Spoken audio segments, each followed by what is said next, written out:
Dalle ombre di un metagame emergono giocatori che non hanno smesso di combattere.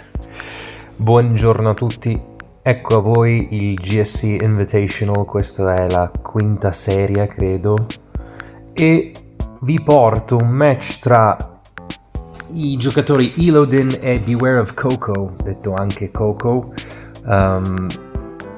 Quello nell'angolo più in basso a sinistra è il giocatore forse uno dei più performanti in SPL di quest'anno, mentre a destra troverete il giocatore italiano forse più forte attuale in GSC, Coco. E don't worry, I'm not going to continue doing the intro in Italian, but I thought I would do that just for funsies. We have Elodin and Beware of Coco. This is the last week one game that I will be covering. I thought it would be nice to get as many games as possible with this sort of intro. We're gonna see how this goes. So any players that I didn't cover, I'll try covering next week. We got Fori lead versus Lax lead. Elodin, one of the best SPL players this year, so okay. And Coco, who made it into Smogon Classic last year, he's leading with a Lovely Kiss. Lax, Lovely Kiss is more common as of recently, putting that Fori to sleep, and there you go. Just, that just goes to show. Double LK Lax. Lax Dittos. And we got a Cloy coming in, okay? The Cloy youngster. He's going to get his spikes. Now, I wonder if Coco's a very interesting player. He does not play standard teams, expect weird shit, and I don't mean it in a bad way. So we do see the Starmie, so Fori Starmie Lax, okay. Tyran of Fear, he likes to call that after Fear. He claims that it's one of his inspirations / mentors. The Cloister is going to get a crit from that Earthquake Lax, but it's just high enough to be able to threaten a boom. It might be able to recover some HP back. He's gonna double. Actually, no, that's not a double. That's just a switch. Sometimes I call a prediction switch a double. Okay, that was a good double. That was a double. Luring the boom Lax there with T-Tar. T-Tar is going to be able to take that. Rhydon. Okay, Rhydon. And Heracross. So, Tar, Cloy, Raikou, Heracross. I run a similar team. Yeah. The Boom Lax is usually there for support against Skarm. So you can sweep with Hera. But this isn't a Curse Hera. And it is going to withstand a lot of Rhydon's hits, bring it really low. So the bug typing allows it to resist ground, and the fighting type allows it to make rock neutral. So, but Fori is a natural switch into Hera, so it could explode. You got to watch out for that. Coco knows this. He's going to go to his Cloister. He's going to try and get those spikes back. Anything switching out would probably be weak to Toxic, and that's exactly what Coco was thinking, but unfortunately it misses. So he goes back to Raikou, and we got a Raikou stare down.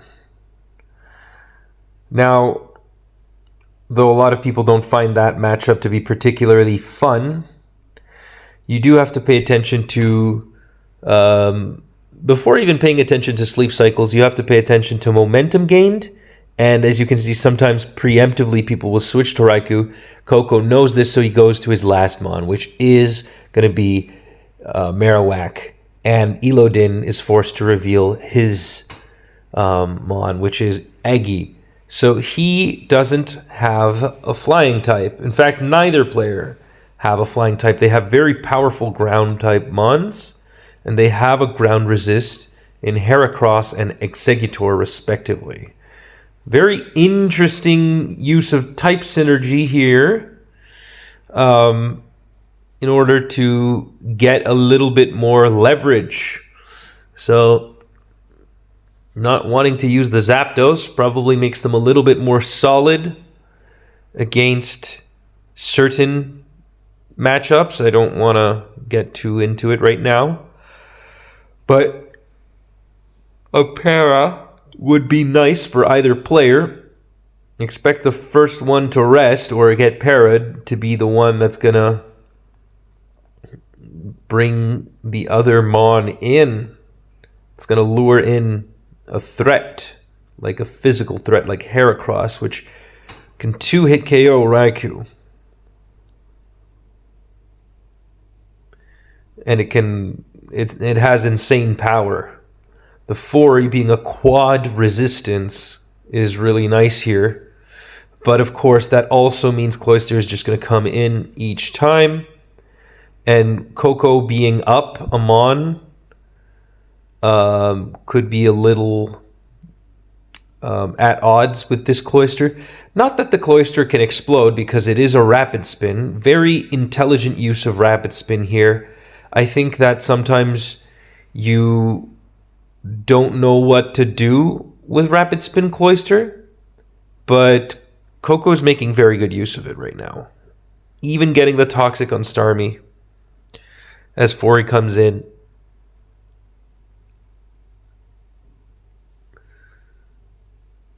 Coco being very diligent right now. The Raikou can threaten the Rhydon from this HP. He knows this. So in comes Marowak. Marowak reveals Fire Blast. All right. Yeah, okay. Oh, and the should I call it a prediction? Yeah, I suppose so. But it was a mispredict from Coco. So now they're 5 even. And we do have to watch out for this Fori with potentially a boom here. 3 booms doesn't sound unreasonable. So Fori does get the spikes, but if it does explode, then Cloyster, and it explodes. And it explodes on a good target, I might add. Lax is always going to be a good target. Okay. I would have clicked Mega Horn there, just because it always does a lot of damage to any of the remaining targets now. But okay. Doesn't really make a difference. Raikou, we're already down to turn 50 and so much has happened. Nearly half of each team is gone. And as you can see, Merry-Go-Horn is really powerful. It packs a punch, and if it lands, but Coco knows better than to waste a Mon.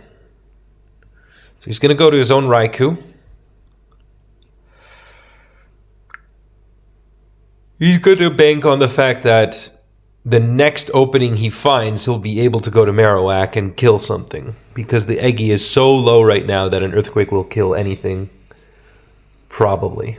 Considering Starmie is also poisoned, yeah. But, of course, if the Raikou goes down, then Marowak isn't really going to have an entry point. So it's kind of odd.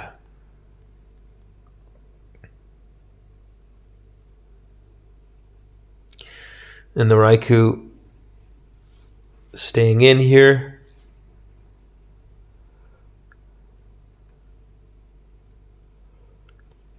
I haven't bothered to check if this Raikou is in Power Water. Man, Raikou meta has come a long way.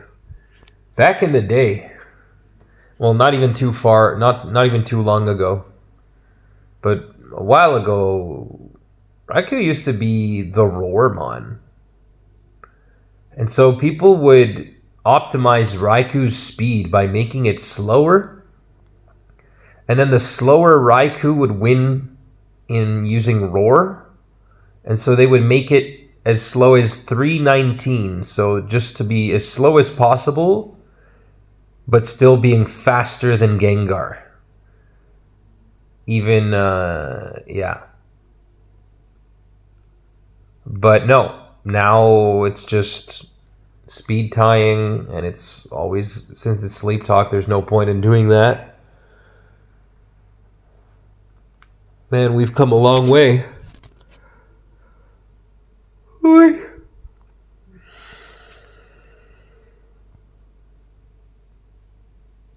And there comes the Marowak. All right, interesting turn there.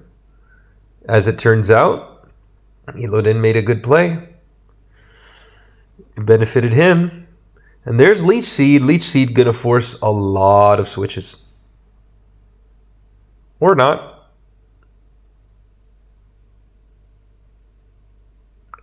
I feel as though if it were Hidden Power Water, it wouldn't stay in. But then again, Coco wants this Eggy to be down. Yeah, it's Hidden Power Ice.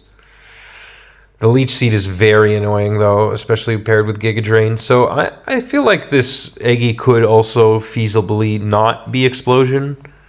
Feasibly.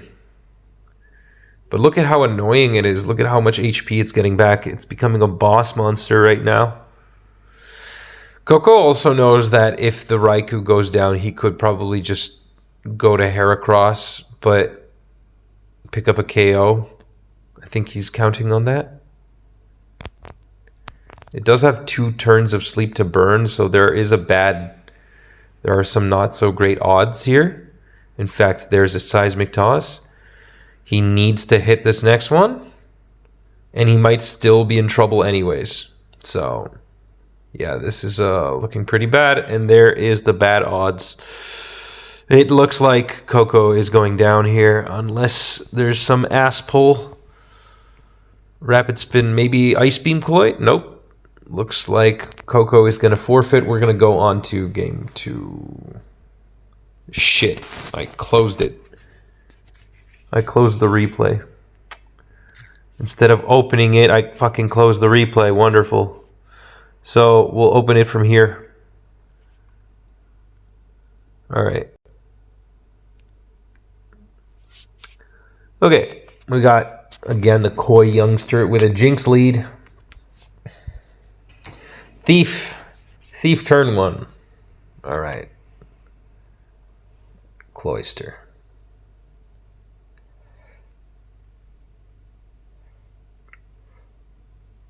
Ha ha ha, electricity.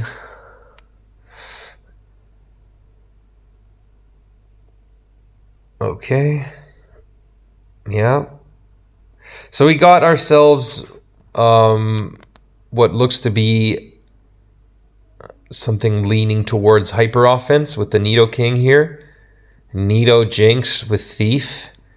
90% there's going to be a Gengar in the back. This looks like it could be the Cased Victory team, the one that was infamously called the BKC team for many, many years when I first came into the GSC scene. And they're just wrong. So, Cloyster, gonna switch out here, and we got Alpha. All right, the dude bro. Man, crit cross chop hurts. So I've seen a couple of rest talk Machamps recently, but no, this doesn't seem to be the case. Okay. So, okay, it's not quite the Cased Victory team because the Zapdos isn't Magnet Zapdos. So, Magnet Zapdos, man. I can't believe I've been playing GSC for nearly 10 years now. That's insane. Snorlax is the sponge of special attacks in this team. The elected switch-in for Zapdos. So, well, it is, in all but the moves, it is the same squad. Not very strong, but Thief Gar, this is definitely going down right now. Oh, Thief D-Punch, huh? Wow, okay, Coco even going for the roar as opposed to just a pursuit here in case of a dynamic destiny bond or something. Nidoking coming in. The Zapdos still has its lefties? Yeah. Champtar, you gotta love it. Champtar is cool. Okay. Aggie coming in. This Aggie looks very threatening, actually. But then again, so is Jinx.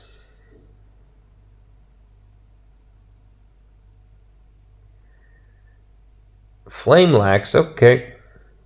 Gets a burn, too. That'll help against the boom. Yeah, Coco's like, let's go. Just do it now or never again.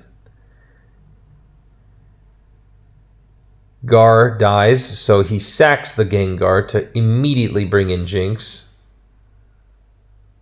putting Coco immediately on the back foot. That's the power of using spikes for your own pivoting purposes.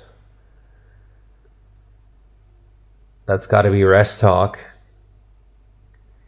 to come in like that, right? Zap double. Okay. Forcing in the Lax. The Lax is going down. Never mind. But. Now it is. Okay. Yeah. All right. Coco.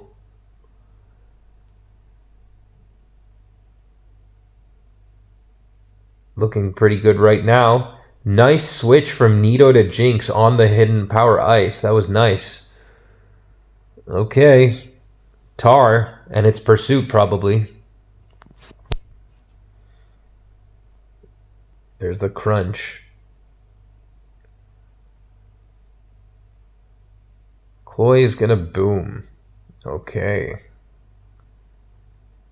That puts Tyranitar in a bad spot. But if that is Sleep Talk Lax, Elodin's turns may be numbered. And the Jinx can't kill the Cloyster here, so... Oh no, what was that? Misclick. Oh no. Misclick. You don't want to see that in a major tournament. But it happens to the best of us. Jinx. But with that damage, is Elodin gonna make it still? There's Machamp and Electricity.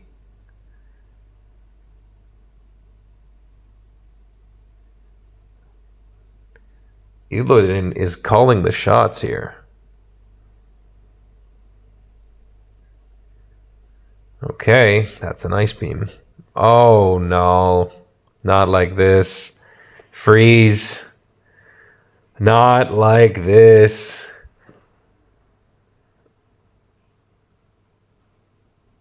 Coco's still counting on bringing the Zapdos in. It could technically thaw at the end of each turn. There's a 10% chance, even if you don't attack, unlike with other generations. It's the only generation where you can do that.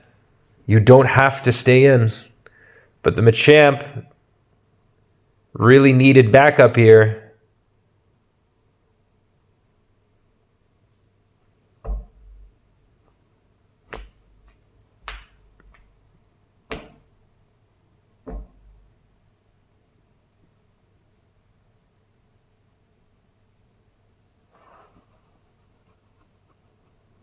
And that's looking like it's it right now.